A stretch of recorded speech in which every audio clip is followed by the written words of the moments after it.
Welcome to the cutest little crusade. I'm Naanless, and I'll be ruining and recycling this good RPG story. You may have noticed a new camera angle.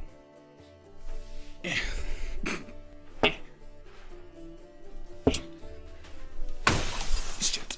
What's it like being in a 6-foot tall eye level for the first time in your life, huh? Feels good, don't it? Well, don't get used to it. I'm only here for 10-ish minutes. Alright, now that I'm done bullying you, let's get into it. But first, a quick recap.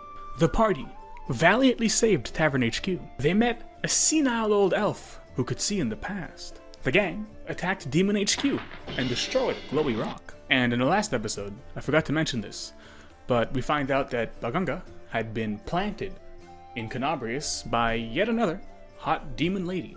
Alright, now back to the here and now. The party are having a conversation with their new drinking buddy, the Queen. She compliments Bagunga on his success and sudden rise to power, and also promotes him to captain of the new 5th Crusade. He is now known as Bagunga, the Knight Commander. The Queen also has a mission for our adorable Pebble. She wants to throw him at the fallen citadel of Drezen. The one that's done fucked up. The party's new goal would be to seize control of the Sword of Valor, an ancient artifact that stops demon teleportation. But of course, the Queen didn't just leave him naked. She gifts this new army a cleric, a bard, and an inquisitor, on top of her reinforcements. Of course, our new rich man Darrenday wishes to leave the party, because he doesn't want to live the cringe, drab life of a soldier. But our glorious Queen, plenipotentiary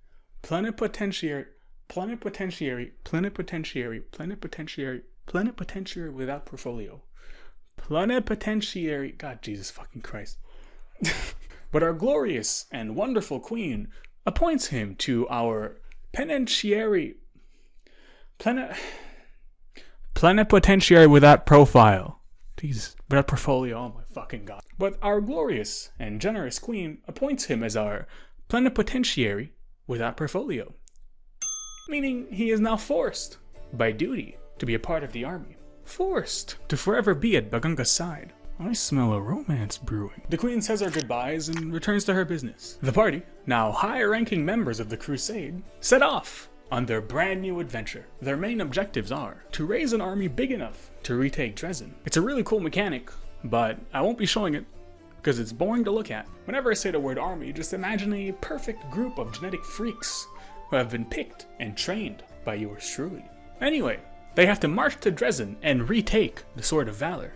And finally, they have to find a way to spit on Staunton one last time.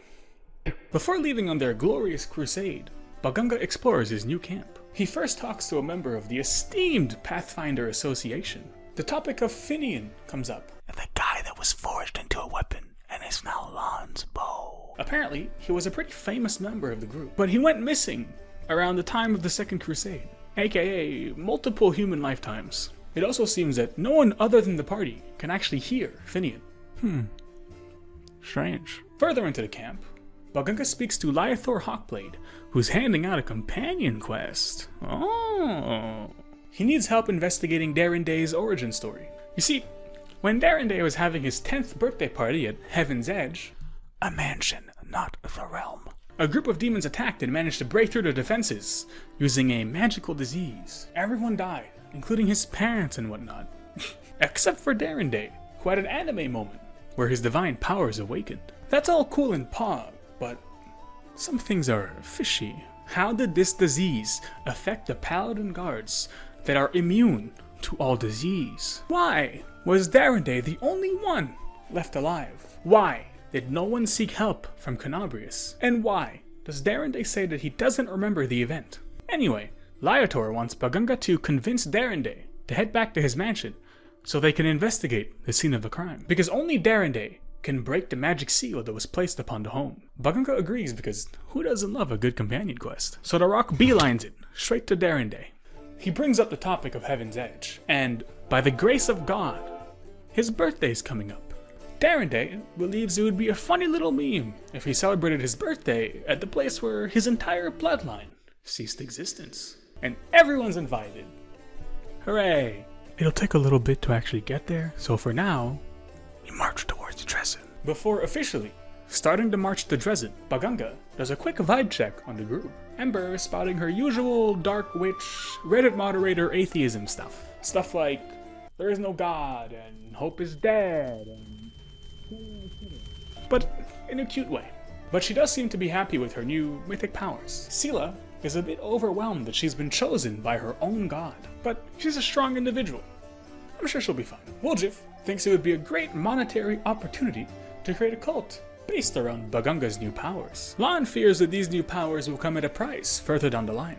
And Darrenday thinks it's some sort of cruel joke that he's been chosen by a god that he's been shit-talking since birth. Alright, with that said, the 5th Crusade and the march to Drezen can finally begin. On the road to Drezen, the party gets tricked into drinking actual poison by some elves in Crusader disguise. They find a cool puzzle temple, which the big-brained Bagunga solved like the smart king that he is. Then a ghost revealed the location of the Heart of Mystery, where the world's secrets would be unraveled. Bagunga gets soul-sucked in a dream. They visited a small village that worships a river called the Mother Icy Rill. A small spark of love is ignited in both Bagunga's and Darrenday's heart. By the way, Bagunga was basically the first to be loved by Darrenday in any saved game on Steam, and I have proof.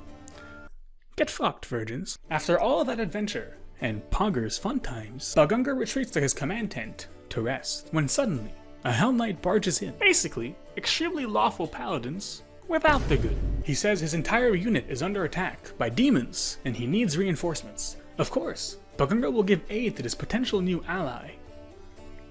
But some loser forgot to properly play the army growing minigame, so their army is too weak to actually help. So hopefully those guys can hang on and the army will be back later. So the 5th Crusade continues on with their march to Drezen, but they have to go through a canyon. Only problem is, it's filled to the brim with Vescivores. They're tiny insects that'll eat anything, and when put together, will do big ouchies. So, Bagunga calls a council meeting to figure out how to deal with this new threat. After a long conversation, they come to the conclusion that someone will have to act as bait. Their goal would be to distract the swarm, while the party sneak in and kill the queen. So Bagunga chooses the fully consenting gnome bard Nora for the job, because her vast knowledge of things in general would help her survive. Hopefully. So she takes a group of soldiers and walks out into the open. The moment the swarm sees them, they descend upon them at insane speeds. Nora's men get completely eviscerated.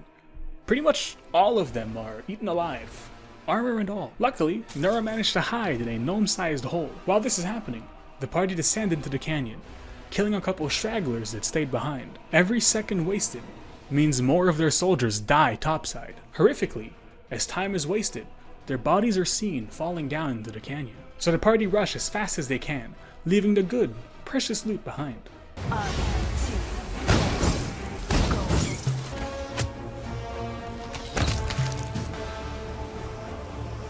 No glory without risk! They hear screams of pain coming from a nearby crevice. It's a lost caravan.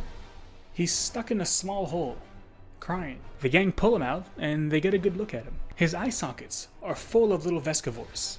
He's being eaten alive, eyes first. They make the executive decision to mercy kill the lad, and then rush even faster towards the queen.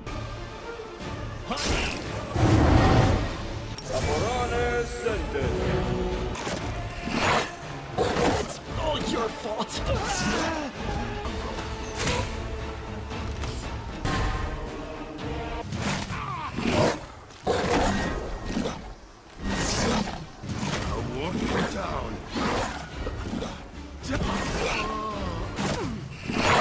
I'll just sit here.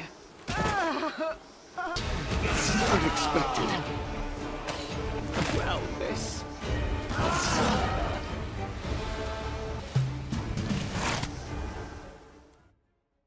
Out of my way! After a hard-fought battle, they kill the queen and end this disaster. Looking around, they see a summoning circle, meaning that someone or something had summoned the Vescivore swarm to fuck with the crusade. Nora, who did survive, Pog, says that these circles are very similar to the ones that were found in Canabrius. How curious.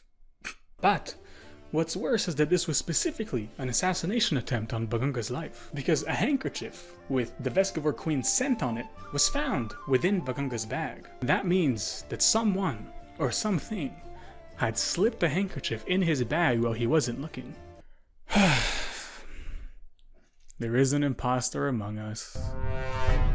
And just like that, the 5th Crusade make it past the canyon and take a night off as a well-deserved rest. Anyway, that's all I got for you.